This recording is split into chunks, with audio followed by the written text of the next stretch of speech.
issue. Did you, were you able to get an answer to my questions yesterday about which settlements are illegitimate, which existing settlements in the West Bank and which existing housing housing in East Jerusalem are illegitimate in the view of the United States? I don't have anything new for you on that front. Okay, so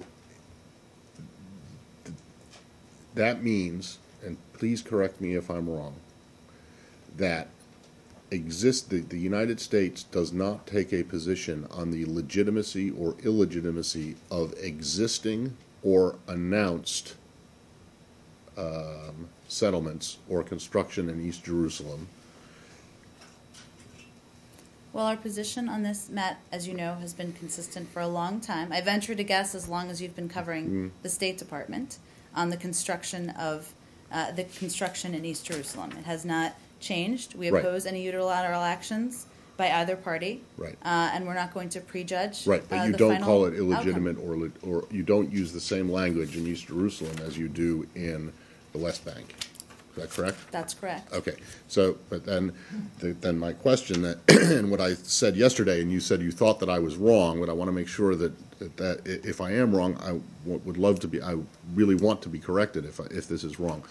Once a settlement in the West Bank is announced by the Israelis or built, you no longer consider it to be illegitimate, because that is then something that the parties need to take up, the legitimacy or the illegitimacy, in direct negotiations. Is that correct? Well, the parties will certainly take it up. There will be land on both sides that will land on either side. But you do not take a position on it. I don't have anything new for you today on it.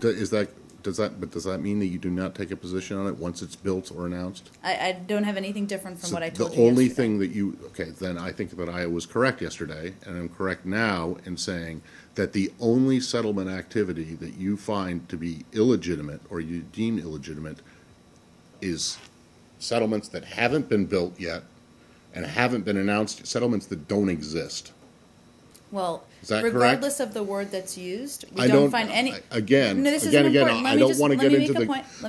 But I don't want to get into this argument between illegitimate and illegal, because as I said yesterday, I'm not making that point. Okay, I'm making the point that regardless, we find these actions unhelpful. We've made that clear. So I understand you're talking about the specific legitimacy versus not legitimacy. But given the sensitivity, of course, we find these actions unhelpful, and that's consistently been our position. But do you understand then the problem that the Palestinians and people who support their supporters have with the U.S. position, that essentially once the Israelis have announced something or built it, you no longer take a position on its legitimacy or illegitimacy? You don't, because you're leaving it up to the parties. They were at the table yesterday discussing all of these issues. I understand that. But the U.S.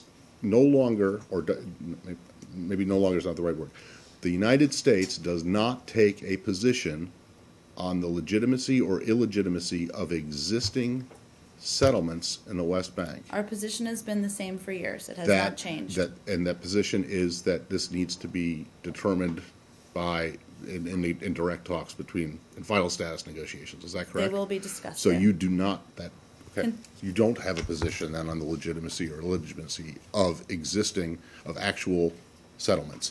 You only take a position on settlements that haven't been built or haven't even been thought of or announced. Continued settlement activity. Right. Okay. Has there been any change in your